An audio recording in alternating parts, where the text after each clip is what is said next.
ગુજરાતની અંદર નવા મંત્રીમંડળ અને ગુજરાત પ્રદેશ ભાજપના પ્રમુખના વિસ્તરણની વચ્ચે એક મહત્વપૂર્ણ ઘટના બની કે જેના ઉપર ગુજરાતમાં કદાચ કોઈની નજર પડી હોય. એ ઘટના હતી સુરત ભાજપમાં એક અભિનંદન ઠરાવ પ્રસ્તાવ કરવામાં આવ્યો. સામાન્ય રીતે જ્યારે અભિનંદન ઠરાવ પ્રસ્તાવ મૂકવામાં આવે અને ઠરાવ પસાર થતો હોય ત્યારે એવી ઘટના બનતી હોય છે કે વ્યક્તિ એ પોતાના હોદ્દા ઉપરથી દૂર જઈ રહ્યા છે અથવા એ પોતાના હોદ્દાની સમય મર્યાદા પૂર્ણ થઈ રહી છે, તેમની ટર્મ પૂરી થાય છે, નવી ટર્મની શરૂઆત થવાની છે, નવા પ્રદેશ પ્રમુખ અથવા નવી કોઈ વ્યક્તિ એ કોણ આવવાનું છે એ ખ્યાલ નથી, પરંતુ એમના એ સમયગાળા દરમિયાન શું કંઈ નવું થયું છે, કેટલા રેકોર્ડ તૂટ્યા છે, આ તમામને લઈને એક અભિનંદન ઠરાવ પસાર થતો હોય છે ને એવો જ એક અભિનંદન ઠરાવ એ CR પાટીલને લઈને સુરતમાં પસાર થયો. સુરત શહેરના ભાજપના પ્રમુખ જેમની આગેવાનીમાં એક ઠરાવ કરવામાં આવ્યો હતો. શહેર ભાજપના સંગઠનના એ તમામ હોદ્દેદારો ત્યાં ઉપસ્થિત હતા. તમામની હાજરીની અંદર ઠરાવ મૂકવામાં આવ્યો. CR પાટીલ પણ ત્યાં હાજર હતા. આખો એ ઠરાવ વાંચવામાં આવ્યો અને ઠરાવ પસાર પણ કરવામાં આવ્યો. આ પ્રકારની એક સમાચાર સામે આવ્યા. હવે જે ઠરાવ સામે આવ્યો એની એક કોપી એ સોશિયલ મીડિયામાં હાલ ખૂબ વાયરલ થઈ રહી છે, પરંતુ કદાચિત કેટલા લોકોને ધ્યાને આવી હશે. હવે વાત એવી પણ ચર્ચાઈ રહી છે કે અભિનંદન ઠરાવ પ્રસાર એ ગુજરાતની અંદર સૌથી પહેલા CR પાટીલને માટે સુરતમાં થયો. હવે જો સુરતની અંદર અભિનંદન ઠરાવ પસાર થયો છે તો આવનારા સમયમાં ગુજરાતના દરેક મહાનગરપાલિકાની અંદર એ ભાજપના સંગઠન દ્વારા કરવામાં આવશે કે જેમાં CR પાટીલની ઉપલબ્ધિઓ જે છે એ ગણાવવામાં આવશે. કેટલાક વિસ્તારમાં CR પાટીલની કામગીરી પણ ગણાવવામાં આવશે. હવે આ તમામની વચ્ચે એ ઠરાવની અંદર શું હતું એ સમજવું છે, એ જાણવું છે. ઠરાવની અંદર કયા કયા વાતોને લઈ કયા મુદ્દાઓને ચર્ચાઓ કરવામાં આવી હતી. આ જુઓ, ભારતીય જનતા પાર્ટી સુરત મહાનગર અભિનંદનીય ઠરાવ. હવે આ અભિનંદનીય ઠરાવ જે પસાર કરવામાં આવ્યો છે એ ઠરાવમાં ગુજરાત ભાજપની અંદર CR પાટીલ પ્રદેશ પ્રમુખ બન્યા ત્યારથી લઈને અત્યાર સુધી એ તમામ વાતોનો ઉલ્લેખ કરાયો છે. શરૂઆત કરીએ સૌથી પહેલા તારીખ 21/7/2025ના રોજ દિન એ સોમવાર ભારતીય જનતા પાર્ટી સુરત મહાનગર પંડિત દીનદયાળ ભવન મધ્યસ્થ કાર્યાલય, આ વાત જે આપણે કરી રહ્યા છીએ એ ગત મહિનાની છે, એટલે કે આજથી 1 મહિના પહેલા CR પાટીલે સંકેત આપ્યા ગુજરાત પ્રદેશ ભાજપના પ્રમુખને લઈને 3 દિવસ પહેલા કે જ્યારે કમલમમાં બેઠક હતી. પણ એ પહેલા આ ઠરાવ એ સોશિયલ મીડિયામાં વાયરલ થઈ ચૂક્યો હતો, ચર્ચાઈ રહ્યો હતો, પરંતુ કોઈને ધ્યાને ન આવ્યો. એ આ ઠરાવ છે. મધ્યસ્થ કાર્યાલય ઉધના સુરત ખાતે શહેરના પ્રમુખ પરેશ પટેલના અધ્યક્ષસ્થાને સુરત મહાનગરના સંગઠનના હોદ્દેદારોની અગત્યની મિટિંગ મળી હતી. આ એ મિટિંગ મળી તેની તારીખ લખવામાં આવી છે કે એક એ અગત્યની મિટિંગ કે જેમાં અભિનંદનીય ઠરાવ પસાર કરવા માટેની ચર્ચાઓ કરવામાં આવી હતી. શહેરના મહામંત્રીમાં કિશોર બિંદલ, ઘનશ્યામ ઇટાલિયા, શહેર ઉપાધ્યક્ષની અંદર પંકજ દેસાઈ, લક્ષ્મણ કોરાટ, હેમેન્દ્ર બોરસીવાલા, રમેશ લાઠિયા, ભાવનાબેન પટેલ, સ્મિતાબેન ભટ્ટ. શહેરની મંત્રીઓની વાત કરવામાં આવે જેમાં વિરલ ગિલીટવાલા છે, ભીખુ પટેલ છે, પ્રદીપસિંહ રાજપૂત છે, દેવિકાબેન જાધવાણી, રાજેન્દ્ર પાટીલ, સુમિત્રા પટેલ, રક્ષાબેન સોલંકી, નલિનીબેન બારોટ અને કોષાધ્યક્ષ શૈલેષભાઈ ઝરીવાળા. આ તમામ લોકો આ મિટિંગની અંદર ઉપસ્થિત હતા. આ આખું સુરત મહાનગરપાલિકાનું ભાજપનું સંગઠન છે. આ સંગઠનના પ્રમુખ એ પરેશ પટેલ છે, એટલે કે સુરત જિલ્લાની વાત નથી, સુરત શહેરની વાત છે. સુરત સિટીના ભારતીય જનતા પાર્ટીના અધ્યક્ષ જે છે તે પરેશ પટેલ છે, તેમના અધ્યક્ષસ્થાને એક બેઠક બોલાવી હતી.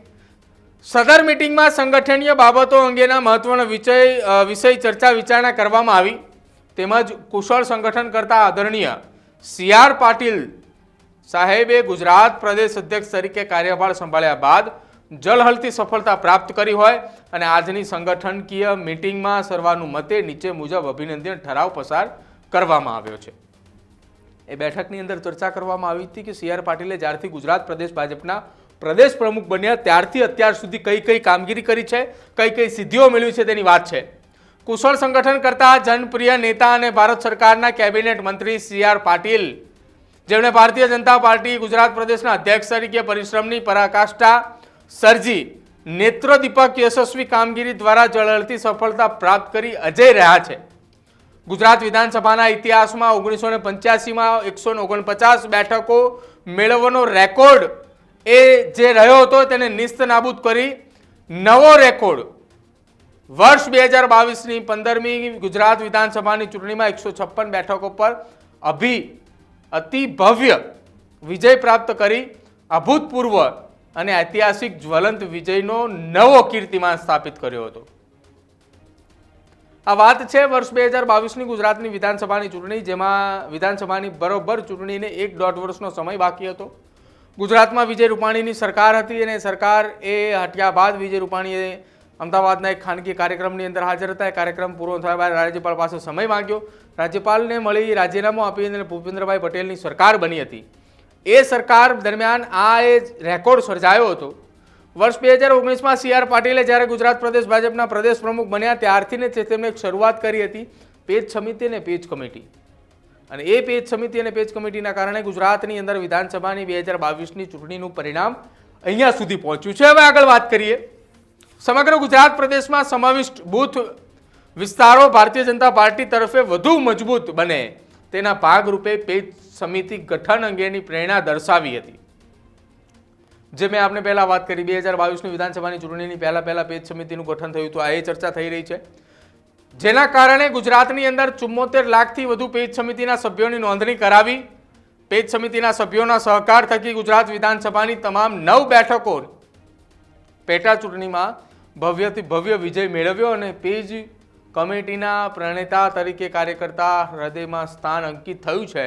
વર્ષ 2021માં ગાંધીનગર કોર્પોરેશનની ચૂંટણીમાં જ્વલંત વિજય પ્રાપ્ત કરાવવાની સાથોસાથ ગુજરાતની કુલ 31 જિલ્લા પંચાયતો પૈકી 31 જિલ્લા પંચાયતમાં વિજય પ્રાપ્ત થયો. તદુપરાંત એના સિવાયની વાત કરવામાં આવી રહી છે 214 તાલુકામાં ભાજપે વિજય પ્રાપ્ત કર્યો.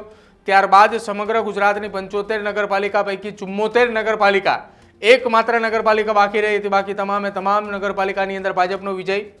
સ્થાનિક સ્વરાજ્યની સંસ્થાઓમાં ભવ્યથી ભવ્ય વિજય પ્રાપ્ત કરી ભાજપના એ અધ્યક્ષ તરીકે ઉત્કૃષ્ટ યોગદાન થકી ભારતીય જનતા પાર્ટીનો કેસરીઓ લહેરાવી સાથોસાથ ગુજરાત પ્રદેશ ભાજપની વિવિધ સહકારી સંસ્થાઓમાં આગેવાનોને મેન્ડેટ આપી જ્વલંત વિજય પ્રાપ્ત થયો છે.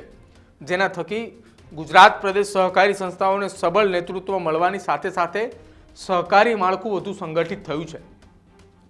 સી.આર. પાટીલના માર્ગદર્શન, સચોટ માર્ગદર્શન અને પ્રેરણાદાયક કર્તવ્યના કારણે ગુજરાત પ્રદેશના અનેક કાર્યકર્તાઓ એ પ્રેરણા સ્ત્રોત રહ્યા છો. ભારતીય જનતા પાર્ટીના સંગઠનકીય મજબૂતીના વ્યાપમાં ઘણો વધારો થયો છે.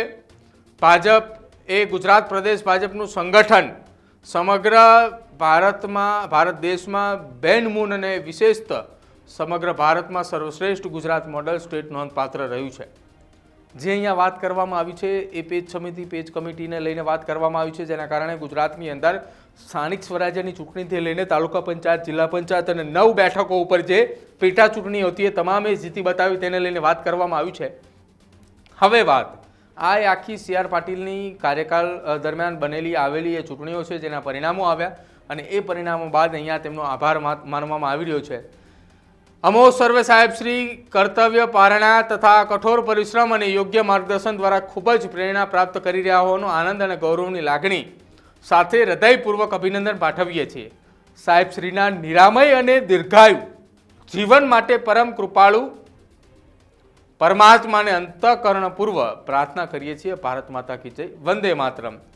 પરેશ પટેલ, અધ્યક્ષ, ભારતીય જનતા પાર્ટી, સુરત મહાનગરપાલિકા. આ આખો અભિનંદન ઠરાવ હતો જેની અંદર ગુજરાતની અંદર ભારતીય જનતા પાર્ટી 1985ની સાલની અંદર જે વિધાનસભાની ચૂંટણી હતી, માધવસિંહ સોલંકીની સરકાર જે બની હતી એ સરકાર દરમિયાન જે 149 સીટો આવીને કોંગ્રેસે વિશ્વ રેકોર્ડ બનાવ્યો હતો. આ એ જ પ્રકારે વિક્રમ સર્જવાની વાત છે કે ગુજરાત વિધાનસભાની 2022માં સામાન્ય એ ચૂંટણી હતી અને દરમિયાન ભાજપે 156 સીટો જીતી એક રેકોર્ડ બનાવ્યો હતો કે અત્યાર સુધી આટલી સીટોએ કોઈ પક્ષ નથી જીતી બતાવ્યું. ત્યારબાદ ગુજરાતની અંદર 9 વિધાનસભાની પેટા ચૂંટણીઓ આવી, તેમાં પણ ભારતીય જનતા પાર્ટીની જીત થઈ. એ પછી જિલ્લા અને મહાનગરપાલિકાઓની ચૂંટણી આવી, એમાં પણ ભાજપની જીત થઈ. તાલુકા પંચાયતની ચૂંટણી આવી એમાં પણ ભાજપની જીત થઈ. એટલે વર્ષ 2019થી લઈને અત્યાર સુધી સતત એ ભાજપની જીતને લઈને CR પાટીલનો જે ફાળો હતો તેને લઈને અભિનંદનીય ઠરાવ પસાર કરવામાં આવ્યો હતો.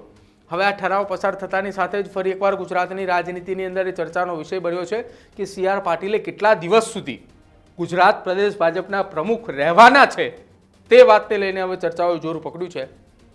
અભિનંદનીય ઠરાવ જે છે તેને લઈને તમારું શું માનવું છે તે મારા ડિજિટલ પેજ ઉપર જઈ એના કમેન્ટ સેક્શનની અંદર જણાવજો.